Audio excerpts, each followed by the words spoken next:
champions in the 400 freestyle relay from the University of Texas. From left to right, we have Drew Kibler, Cameron Auchinachie, Caspar, Corbeau, and Danny Krueger, and we'll open it right up for questions for these guys. Guys, what did that mean to win that relay? Obviously, the meet hadn't necessarily gone the way you guys wanted in the team race. To go out there, Danny, your anchor leg, just to finish it off like that, what did that mean? Yeah, just taking through the emotions of it all. Thank you. Yeah, I think that it was just really an opportunity to really share the experience with our team and to really just enjoy another awesome race with the guys. It was a fantastic team effort, and the coaching staff was really supportive through the whole process, and we couldn't have done it without any of our support staff or our coaches. So.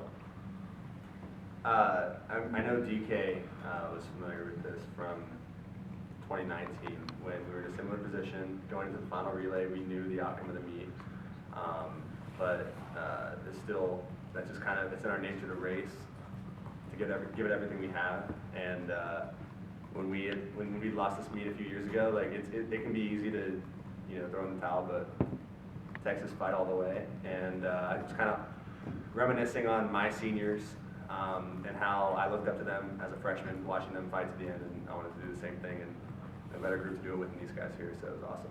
Meant a lot. Next question. Anybody can take this, but I'm just curious, what do you take away from a meet like this? There were a lot of highlights among the team. Of course, you finished with a big highlight, but you got to leave hungry, and it seems like every year it's you guys and Cal, and you're just trading, throwing bows. So what do you take away from an experience like this to, set up next year?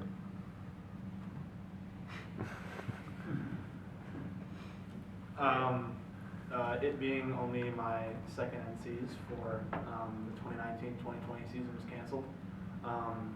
We always knew that the battle between us and Cal was going to be a tough one. It was never going to be easy. But I remember talking with Cam and Drew before the race by saying a statement that I heard from Eddie and Wyatt before. How do you want to be remembered?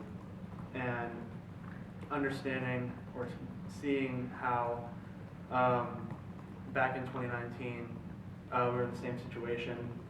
Cal was winning, but we stepped up and gave it our all. And I think that was something that helped us leave it in the pool tonight and just throw everything we possibly can at this last relay.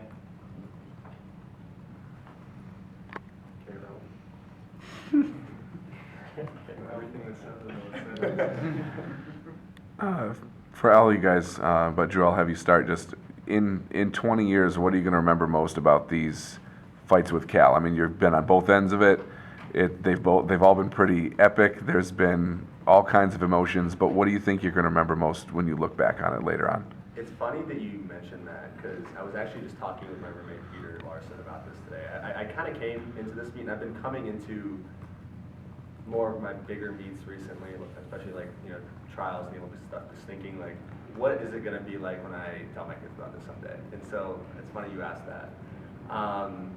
And I'm not really exactly sure, but all I can say is we had a blast this week. We really did, just like the stuff we were doing, like on the 8th floor of our hotel, just having fun, just messing around, doing the stuff we do all year, and then showing up and giving it our all. And so I can say I've experienced, a wide spectrum of, NCAAs, from winning to losing to close battles to, everything in between.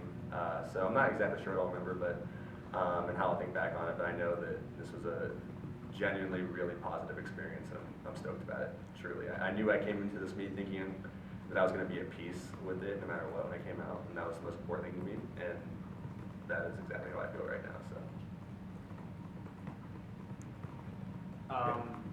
I guess building off of what Drew said, 20 years in the future, I'm not necessarily going to be thinking about win or loss, whether or not Cal won, we won, or another team won. I'm just going to be thinking about the positive emotions and the memories we created while being a part of this team. Because being on Texas Men's Swimming and Diving, it's a type of brotherhood that cuts so deep, and you create these friendships that are comparable to family relationships. So I personally believe there's no other team out here like this, and I'm really glad to be a part of it, especially in all these guys' last NCAAs. Anything more for these gentlemen? Yeah, why don't we start with Danny and go down the line? What percentage are you giving that Eddie Reese will be back next year? I have no idea. The man the man continues to amaze me. He is probably one of the most brilliant, one of the most humble, and just all around one of the greatest coach of all time. And it's been a privilege and it's been an honor to swim under him. I think there's a really good chance he'll be back again. Whether or not he's in the head coaching position, he's going to be on deck. He's going to be giving his all every practice and making sure we're ready to go.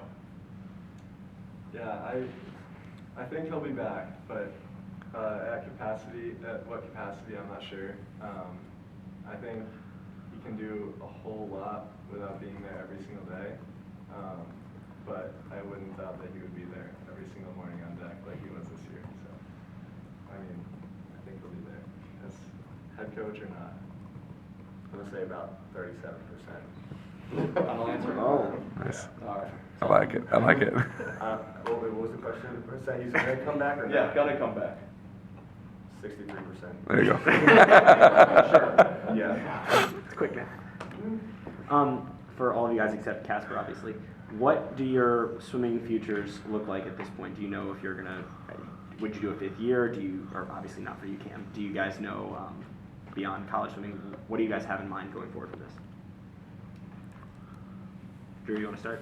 Yeah, I'll start. I don't know. I'm always kind of flip-flopping on this. I had a great time last summer. There was a point in time where I was like, I'm definitely going to be done as soon as my senior year is over. Then last summer was pretty fun. I was like, I'll swim through 24. But I think, making it a firm, like, I don't know. I'm not the type to make the super firm decisions like that. I'll do exactly what feels right as it goes on. And right now, the only thing I'm thinking about is I'm swimming the San Antonio Pro Series next week. So that's where my swimming future is right now, and I'm taking it day by day. And so that's kind of all I'm thinking about. So. Well, I'm taking a little bit of a hiatus in the next week, and I will be thinking about what that will entail for my swimming. But there's a good chance I retire on this pretty good note with these great group of guys, and there's these takeaways that I've learned and life lessons and great swimming and all these awesome memories I've made with this team. So I don't think there's a better way to close out a career, and I'm really grateful that I had it. But if I do come back, it's going to be, it will just be decided next week or next week or two. Yeah, I mean, I guess I'm not really sure what the future holds at this point. I mean, obviously I want to let the emotions cool down a little bit, but I've got some, I guess I'm excited for whether it's continuing swimming or continuing my engineering career. I'm still working on figuring all of that stuff out.